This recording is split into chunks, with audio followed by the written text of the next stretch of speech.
I'm aware of how destiny is gonna take its course, brother. Brother. Well, hello. Welcome to Fart Degree TV channel, whatever the heck it is. Get yourself a cold, frosty beverage. Or be a weirdo like me. I like them room temperature.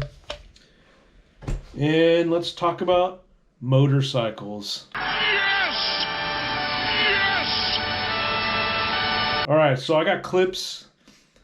They're getting gradually worse because I didn't really try to film a lot of stuff. A lot of stuff I just filmed, and half the time I thought I was filming and it wasn't, or I filmed horrendous angles, just all that stuff. It was before I was trying to actually do anything, which in hindsight, is a kick in the nuts. But anyways, here we go. I'm going to talk about some random clips. These are pretty goofy.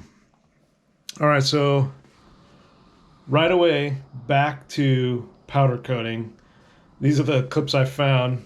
You can tell how great they are. I'm cleaning the camera and all that right now. But here is my buddy's frame in a couple parts. You can see the frame is looking pretty good, honestly. If you look close, it's shiny, it's gloss. It looks nice. I mean, that thing's done. It's just cooling down. You just hit it with the torch, check the temperature, and just leave the torch kind of a little bit away from the piece of metal and just keep it hot like it's in an oven. Yeah, here it is. You can tell we're just doing pieces of it. Just heat up a piece of the metal, heat up part of the frame and keep on going. All right, we're gonna keep going here. Look at this gross bike that I'm turning on. This is my bike when I first got it. After I put a bunch of dumb stuff on it. 2016 iron. Holy moly, that thing is gross. Don't buy one of those. I still got turn signals on the thing, for frick's sake. I got that 48 seat on it from a Sportster 48. That thing, I like that seat. It's a comfortable seat. Yeah, man. I got Frisco bars on there. Pretty gross. I like those bars. No one else does. Here I got the lowbrow short shots. I think that's what they're called. They sound cool. Man, I can't get over how ugly that bike is. Yeah, here I'm just making some stuff for a sissy bar, some tabs. I got a sissy bar, but it didn't come with tabs. It was cheaper for me to just buy a sissy bar already made than to make one. I made one and it was too thin. I got the metal too small, so it wobbled back and forth, and I didn't really trust it. It was kind of cool. It was what I could make for what I had. I didn't have a torch, so I had to Harbor Freight bender and made it with that. It was pretty tough. But here's the tabs I made. I don't know, I always think that stuff's kind of cool.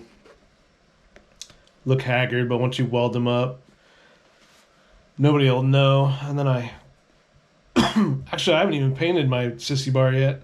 So the sissy bar I just took off, which you'll never notice because it happened so fast. That's the one I had on here. But here's my bike when I didn't have it painted.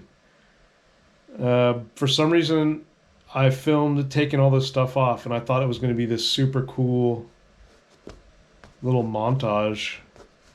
I mean, I would drink beers and watch it. I mean, I'm doing it right now. Yeah. Taking your bike apart is a funny thing. I always underestimate how long it takes. I always think, oh, it'll take me a night. And then, you take off all the easy stuff, the sissy bar, the seat, the fender, the gas tank, and then you start thinking, oh, I'm really in it now. I got to do way more. Because if you're pulling it down all the way to the frame, I mean, you're doing the electrical, every bolt, the rims, the front rim, the front end, all that stuff. So it always takes me way longer. I miss how shiny my bike was. Yeah, I cleaned the heck out of that thing. I hit it with WD-40. That's why it always looks so nice, even the frame. SOS pad and WD-40 always made it look just nice and clean. I liked writing on the tank, doing horrible flames on it as a joke, writing funny things like it's a knucklehead and stuff. This is kind of the coolest part to me, is just the motor with the roller. Unfortunately, when I bought these T-bars, they weren't the belle of the ball. Now everybody has T-bars. Every single person. So I got to buy some new bars so I don't look like everybody else all the time. But I do like the T-bars. It's kind of the look I was going for. Plus it's tough when you're going through traffic and you're looking through your hands. Maybe I'll get a wild hair at my butt and hack them up and make some new ones. Be sweet if I had a bender or something, like a torch with a bigger bender. The one I have, I don't think it'd bend that metal. It'd probably pinch it. I always pull the motor out the wrong way too. I'll sit there and He-Man it and then realize I should go on the other side, and then it comes out a little easier. There's no right way to do it. But there is the right way to take it out. There's only one way. Just don't do it the other way. Waterslide graphics. I think that's what they're called. Boy, what a goofy thing. So, I think I got an 8-pack of Waterslide graphics from Amazon. I got the ones with the white back. Get the clear ones. Don't get the white ones. They're weird. I think the clear ones are more like they feel more like a gel. These ones are like a piece of paper that got wet, like a piece of plastic, I should say, that got wet. They're a little bit more hard to work, especially with the graphic I did.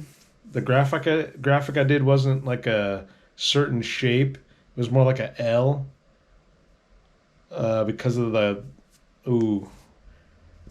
all the Satanists are going to hate me, but I forget what that guy's holding, the old Reaper. But that thing was screwing me royally. Yeah, and I'll just lightly hit it with the sponge, get it wet. And then the more you do that, the more the graphic would rub off too, because it's ink. So the more it's a game. Like, you don't want to work with it too much, but you want to try to get it perfect. And then at the same time, you want to get the water out from underneath it, because you don't want to like put that on there and then think it's dry, and then you have like a little bit of water. It'll raise once you get it all fine and dandy, like buttoned up, once you get the clear on it and stuff. So yeah, it takes time. I recommend doing something a little bit smaller than this, or at least if it's long, fitting the contour of your tank. That was my problem, is it wasn't fitting around the edges as good as I wanted it to, and I was trying to have it to the left a little bit more because it looked cool. Yeah, it was a tough one. So I actually went to Kinko's and got these printed up. I got 8 of them printed up, and I ended up using all of them. And maybe I didn't do 8, I did like 6 or something like that, and I screwed all of them up. And then I printed one at my house, and the printer ran out of ink. I'll show you. I think the clip after this has it. But yeah, I just kept screwing up. So here, I just pull it off. I mean, if it's not dang near perfect, then why even try? But yeah, it's a little harder than you think. There's my tank. I did a pretty good job on my tank. I used Krylon flat black. I always do. I don't know if that's the toy graffiti person in me, but flat Krylon black is... What am I doing here? Drying it off? What a goober. Yeah, don't do that, by the way. Don't scratch up your tank. Here I am trying it again. Oh, you can tell how old I am. Not Krylon. Rusto flat black. I used to love Krylon. Slide in the DMs if you used to use Krylon. That stuff was great, because it was always free. You just take it from Kmart or wherever, Walmart.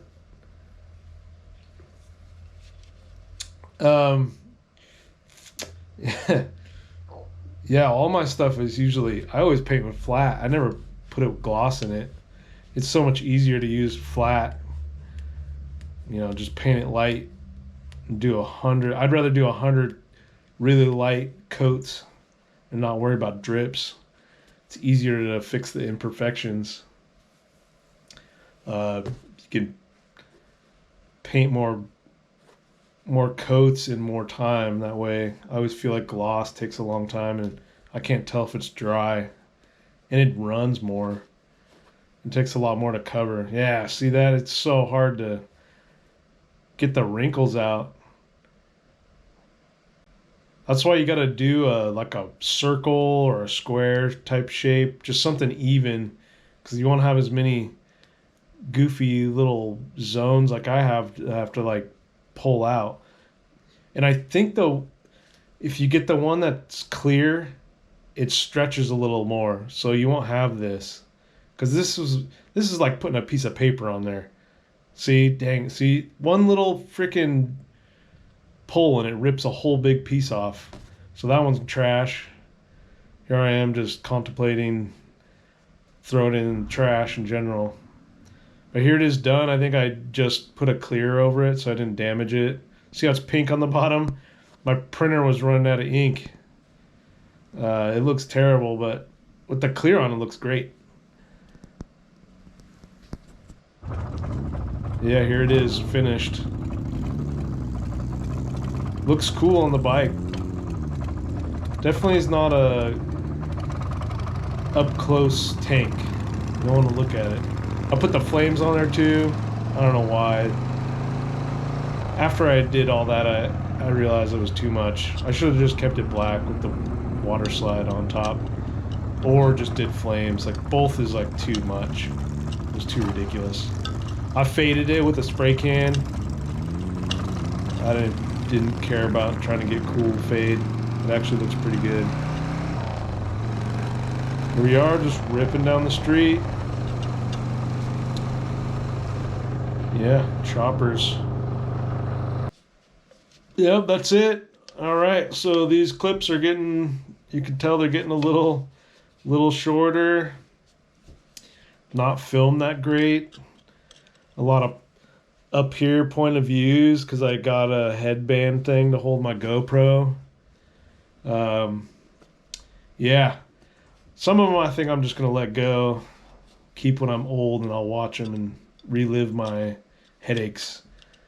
I got a lot of wiring videos for some reason. There's like hours of it, of me just clipping stuff and then taking a break and drinking a beer and then wiring some more stuff. So maybe the next one of these I'll probably go over wiring and maybe make a schematic for you. If you want to know all that stuff, comment below, let me know. If you're curious, I'll do a basic wiring video. Otherwise, like, comment, subscribe. Tell me what you want to see, because I'm going to do whatever I want if you don't tell me. And you're just going to keep seeing me make terrible videos. Peace. Brother. I'm fighting for life, brother. We've been hanging and banging.